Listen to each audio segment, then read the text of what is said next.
boa tarde, gente boa. Tá com tempo? Se ajeita aí no sofá, relaxa, porque hoje tem muito gol pra mostrar. A gente começa agora e vai até vale tudo. Jornal Nacional, vamos em frente. Isso porque o Flamengo fez 8-0 no Vitória, igualou, a maior goleada da história do clube em Brasileiros. A maior goleada desde que os pontos corridos começaram lá em 2003. Foi um show no Maracanã. Maior goleada do Brasileirão em pontos corridos. Um jogo fantástico. Um jogo completíssimo.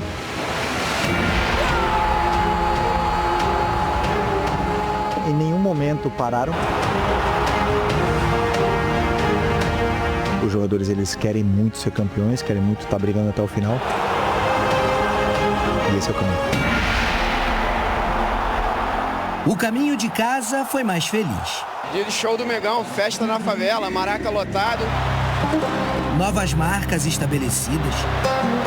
As coletivas. Maior goleada desse Brasileirão. 100 gols na temporada pro Flamengo. E as pessoais. Vai ser inesquecível para mim, né? Esse dia vai ficar marcado para sempre. Onde eu pude fazer mais de 100 gols aqui no Maracanã, onde eu vinha quando eu era criança como torcedor, nunca imaginei poder realizar esse sonho de jogar aqui, de fazer gols pelo time do meu coração. E de bagunçar o coração das pessoas. A escalada dos decibéis, sinal de que o gol se aproxima. E quando a câmera chega mais perto, a emoção sai do peito pro rosto, anda em círculos, berros viram lágrimas, que viram sorrisos, canto e voltam a ser berros. Torcedores são feitos de dias assim, jogadores também. Samuel Lino flertava com o primeiro gol havia algum tempo. Atacante que perturba zagueiros. De potência para abrir espaços. Sobre o Lino, acho que não vale o que pagamos nele. Acho que ele vale o dobro ou o triplo, na minha opinião. Jogador fantástico. Mas esse Flamengo é coletivo. Saul pressionou a saída de bola. Jorginho, sem demora, para Pedro, pro Arrasca, para Lino. Cruza ou chuta, a fome era grande. Vem a batida pro gol! Chegou chegando, mostrando todo o seu futebol. E agora faz o primeiro gol dele com a camisa rubro-negra. 1 minuto e meio de jogo. E o segundo não demorou. Lucas Arcanjo saiu mal. Repara que o Saul nem dominou. Arrascaeta fez o mesmo. E o Pedro, íntimo da frieza, fez o que quis. Pedro! Gol de número 100 dele nesse novo Maracanã! Uma partida decidida com apenas 3 minutos. Sim, porque o Flamengo tirou o ar do Vitória. Noite de aplausos no Maraca, por todos os lados, recíprocos. Difícil manter as mãos afastadas. E o Samuel Lino tem culpa no cartório. Mãos que também lamentaram. Na lindíssima jogada de pé em pé, o Arrascaeta botou o Lino para correr. Do domínio ao chute, tudo encaixou. Lucas Halter foi o quase da vez. Olha, essa bola não entrou, gente, por um detalhe. Não tem problema. Eles tentam de novo e de novo. E quando acertam, 5 jogadores tocaram na bola. Jorginho, Arrascaeta de calcanhar, Plata de peito e outra vez o Arrasca. Varela, Samuel Lino e o desfecho, Arrascaeta. Flamengo arrebatador. Se vira 3, acaba quanto? Pode ser 6, 7, 8, 9, 10. Toda brincadeira tem um fundo de verdade para azar do Vitória. Há 1 mês e meio, Pedro era puro desgosto. Relaxou nos treinos, entrou em crise com a direção, com Felipe Luiz, perdeu espaço. Tudo que acontece na minha vida tem um propósito, cada desafio que eu passo, isso serve para me amadurecer, para eu crescer cada vez mais. Um atacante imenso. Livre então, bastou o segundo tempo começar para ele e o Lino se entenderem. Samuel Lino deu assistência pro Pedro, Pedro bateu pro gol, é o segundo gol do Pedro. Mais uma trama bem feita, paciente, até o Varela achar o Lino na pequena área. Toca fácil, toca rápido, toca curto e inteligente. Samuel de costas pro gol. E de repente, caneta, passes e gol. Luiz Araújo substituiu Plata no intervalo sem deixar o nível cair. 6-0, mais 3 gols, agora em 8 minutos. Olha essa imagem. Pedro cercado por 4, com um toque, ele resolveu. Vem o Pedro, absurdo! Pedro! Gelado, ousado, recuperado. Não fui eu que recuperei ele, para mim, ele, né? Ele se recuperou, ele que tá, num grande momento, ele tá brilhando. Poderia ter feito o 4º, mas abriu mão. Depois da marcação do pênalti com o auxílio do VAR, deixou que outro cobrasse. É um dia marcante pro Bruno Henrique, para toda essa gente no Maracanã e pro Flamengo. Nos pés do ídolo rubro-negro, o clube alcança a maior goleada da história dos pontos corridos no Brasileirão. A equipe repete 81 quando fez 8-0 no Fortaleza. São 44 gols feitos e 9 sofridos no Brasileirão deste ano. O saldo é de 35. É mais do que qualquer outro time conseguiu marcar até aqui na competição. Números dão status, títulos levam ao auge. Passos firmes de um Flamengo a caminho do ápice. Jogaram demais, né? Ó, se liga nas maiores goleadas do Flamengo na história do Brasileirão. 1981 tinha vencido Fortaleza por 8-0, 5 gols do Nunes nesse jogo. Também fez 8-1 no Sampaio Corrêa em 76, 7-0 no Santa Cruz em 85, 7-1 no Rio Negro do Amazonas em 83. Tudo isso aí no Maracanã. Diante disso, Fábio Carille ficou sem clima, né? Acabou sendo demitido depois dessa goleada, não é mais o técnico do Vitória. Como é que estão os rubro-negros por aí, hein, Cícero? Porque, olha, a empolgação é enorme e tem muito motivo para isso, hein, Cícero? É verdade, uma goleada, um massacre como esse de 8-0 deixa o torcedor eufórico. O Flamengo já era favorito para conquistar o título de campeão brasileiro. Com uma goleada dessa, está assustando aí todos os adversários. Você sabe, né, ô Bruno, que o torcedor é muito criativo, né? Eu estou acompanhando aqui alguns amigos e as redes sociais e achei muito legal uma sacada que os torcedores estão tendo aqui. Eles estão dizendo, esses 60 mil torcedores que compareceram ao Maracanã, que eles não compraram ingresso e sim pagaram couvert artístico para ver esse show que o Flamengo deu. Achei muito interessante, o torcedor é realmente gozador, criativo e se aplica bem mesmo. O Flamengo hoje está dando show, né? O Flamengo não está só ganhando, jogando bem, está dando show de bola. Foi uma apresentação memorável realmente, num dia também muito ruim para o adversário. E o Flamengo igualou então a maior goleada na história do Flamengo em campeonatos brasileiros. Já tinha ganho de um 8-0. Foi contra o Fortaleza, mas há muito tempo atrás, aquele histórico time do Flamengo, com Zico e companhia, em 1981. E foi a maior goleada do Flamengo na era dos pontos corridos. A maior goleada, na verdade, na era dos pontos corridos em todos os times. E essa é a terceira maior goleada da história do Campeonato Brasileiro, contando até sem os pontos corridos. A primeira, Corinthians 10-1 no Tiradentes do Piauí em 1983. E a segunda, o grande rival do Flamengo, Vasco, 9-0 contra Tunaluz de Belém do Pará em 1984. O Pedro fez o seu 6º hat-trick, chegou a 102 gols no novo Maracanã e agora é o 8º maior artilheiro da história do estádio. O Zico é o líder com 334 gols. Alexandro preocupa, saiu sentindo dores na panturrilha, tem convocação aí da seleção, já foi convocado. E o Flamengo, 46 pontos ganhos, 76% de aproveitamento, 44 gols marcados. Realmente o Flamengo está destoando, tá acima da média de um time que vai ser campeão brasileiro, que tem tudo para ser campeão brasileiro, vai brigar por esse título. Uma última informação. Próximo jogo do Flamengo, que o adversário já deve estar preocupado, é o Grêmio. Domingo no Maracanã, 4 horas da tarde. Será que vai ter couvert artístico de novo, Bruno? É um show da Broadway, viu, Cícero? Um Hamilton. Já assistiu o Hamilton, Mário? Não assisti. Ah, já assisti, claro que já. É, então. Sim, eu não assisti ainda, mas falam que é muito bom. Eu já assisti, é muito bom. Você assistiu? Assisti. Então eu confio aí na sua na sua qualidade como espectador. Isso. Exatamente, na sua crítica. Bom, a gente assistiu o Flamengo ontem e foi impressionante. 72% de posse, a gente já viu.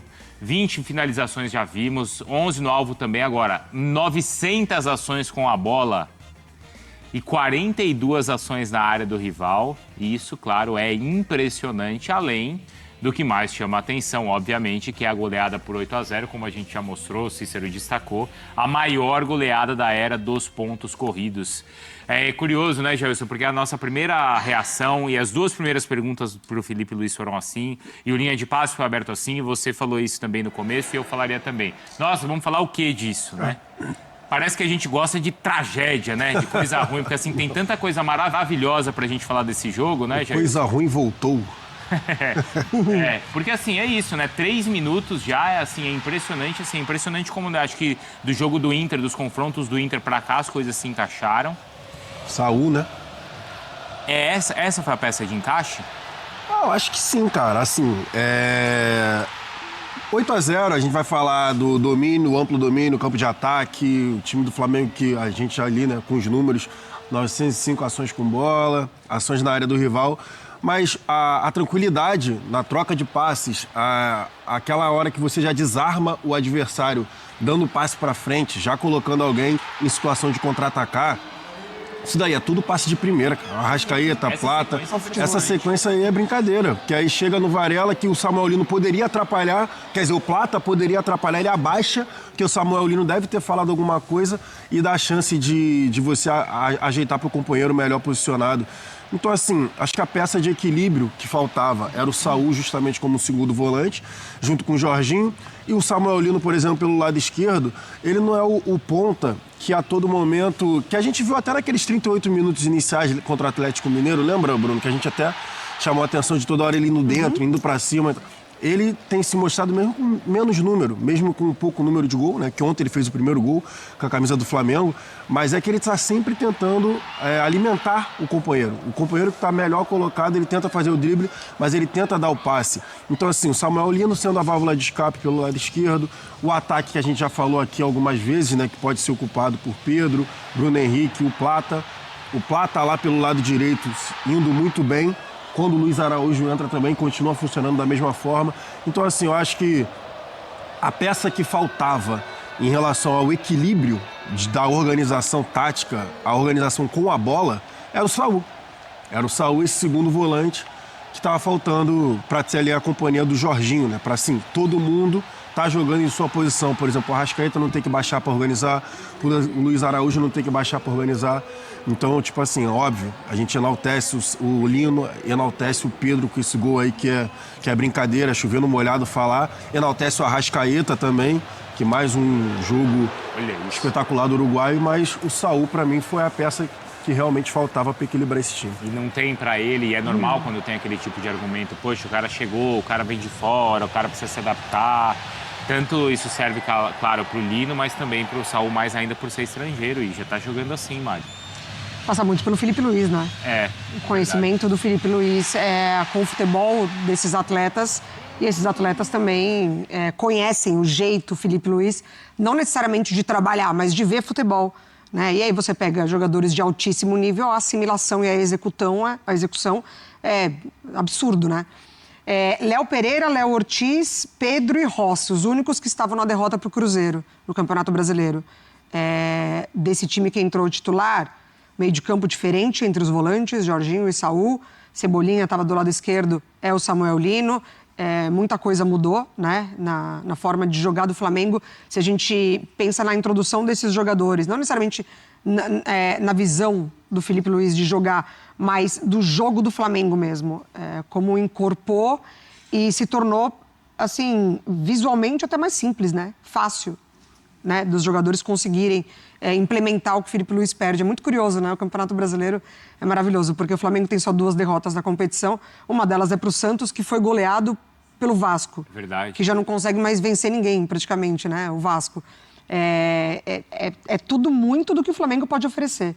Porque a gente vai falar de mercado, a gente vai falar do treinador, a gente vai falar de como essa diretoria e essa nova presidência, ela se cercou de pessoas mais profissionais, de pessoas com entendimento do mercado, das suas áreas, O Flamengo, de antigamente, ele também contratava bons jogadores. Mas quando o Felipe Luiz ontem ele fala de contratações pontuais, elas foram bem pontuais mesmo. Elas foram bem pontuais. Aí a gente tem que falar do Mickey, né? O Johnston. O rapaz lá do West Bromwich, que seria contratado, e todo aquele barulho das redes sociais da torcida do Flamengo. E aí, enfim, o Boto, toda a comissão ali, eles desistem da contratação e aí eles vão atrás dos outros nomes mais pesados, né? Que aí que foi Saúl, Samuel Lino, o próprio Royal. Emerson Royal, o Carrascal, que aí abriram o cofre, né? Depois da resposta que a torcida deu, abriram um cofre e agora tá aí o time do Flamengo, que ontem mesmo, tá até falando com os amigos, o Alexandre se machuca, entra o Vinha. Exatamente. E ainda tem o Ayrton Lucas, sabe? Aí, aí na zaga a mesma coisa, ainda tem o Danilo, que não tá jogando. Se você for parar pra ver. O Emerson Royal, banco do Varela. Bom, nos pontos, De La Cruz. Então, o Samuel Lino tá aí, mas você tem os outros pontos todos. De La Cruz ainda, cara. De La Cruz, é o verdade. Plata, num nível absurdo, colocando o Luiz Araújo no banco. O Plata. E o Luiz Araújo, a gente falava que talvez fosse até o jogador mais você não mexeria, exatamente. Sim. Pulgar vai voltar no banco, porque... Pulgar. Mentira. Ainda tem o Pulgar. E assim, como o Flamengo faz com alegria isso, né? E acho que isso... Sabe o que mais me impressionou ontem? Assim, a Mari destacou muito bem o Felipe Luiz. A forma que o Flamengo continuou jogando. Então, que era isso que a torcida cobrava muito. Exato. Porque era um time que muitas vezes era arame liso, de ficar tocando a bola de um lado para o outro, de um lado para o outro, e não conseguia agredir o seu adversário. Ontem, com 3 minutos, já estava 2-0 para o Flamengo, e o Flamengo continuou marcando lá em cima, continuou marcando a saída de bola, e todo mundo com 2 toques na bola, não teve passinho virando a cara, não teve tentativa besta de caneta, lençol, de tentar humilhar o adversário. Todo mundo continuou jogando da forma que o Felipe Luiz está falando. Até na hora da transmissão, né? A repórter, agora eu não lembro quem foi, falando que o Felipe Luiz não tinha dado uma instrução no primeiro tempo, que ele continuou de braço cruzado e calado durante o jogo. É porque eu não lembro o nome da repórter, senão eu ia falar, obviamente, ia destacar companheiro aí de profissão. Mas, enfim, pegou porque realmente o Felipe Luiz não tinha que falar. O time continuou jogando da forma que ele queria, pressionando lá em cima, troca de passes, 2, 3 toques na bola, que nem a gente viu ali naquele golaço do Arrascaeta. Então, enfim, do jeito que o Felipe Luiz treinou, era o time jogando. Mas eu acho que esse ambiente acaba, claro, favorecendo, faz com que o jogador se divirta. Porque, assim, até comparando 2 que são concorrentes ao título com o Flamengo e que acho que conseguiram até, assim, primeiros tempos que foram bem impressionantes. O Cruzeiro contra o Santos. E o começo de jogo do Cruzeiro foi um absurdo. É que o Brasão, né, pegou tudo. Mas, assim, chega um momento que cansa. O Palmeiras contra Fisicamente cansa, Isso. né? Aí o time não consegue manter o ritmo. O Palmeiras, há 2 semanas contra o Universitário, também um adversário muito mais fraco, com 20 minutos, estava ali 3-0 também. Até inconscientemente, no segundo tempo, vou descansar. O Flamengo não descansa, o Flamengo se diverte. Então, mas aí depende também da bola entrar, né? Por exemplo, o Cruzeiro lá amassou e aí começa um nervosismo porque a bola não estava entrando. Exato. Ou quando o Cruzeiro fez em 2 minutos...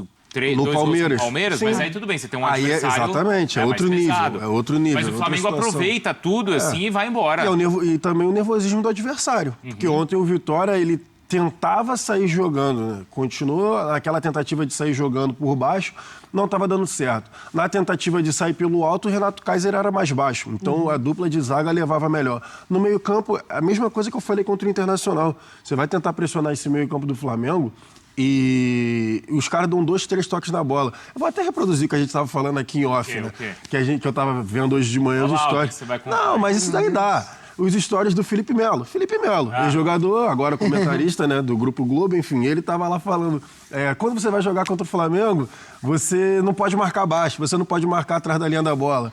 Tá, você vai marcar em cima? Já era. Você vai marcar o meio-campo? Você vai marcar bloco baixo? Assim, esse time hoje, do jeito que tá, eu fico me perguntando como o técnico adversário tenta fazer para tentar justamente minar as forças desse time do Flamengo. Ainda mais na condição do Vitória, Ainda mais na condição. Como visitante no Maracanã, você não vai... Então, Mari, porque assim, é claro que o Vitória ele é um dos times mais fracos do campeonato, mas assim, quando tem a chegada do Carille, a gente, né, o Carille ele começa a corrigir a defesa, e a gente tava falando, o Vitória, quando perde agora é 1-0, se ganha é 1-0, empata é 1-1, era tudo muito justo. Então, assim, você não tá pegando um técnico que foi inventar de peito aberto. Pelo contrário.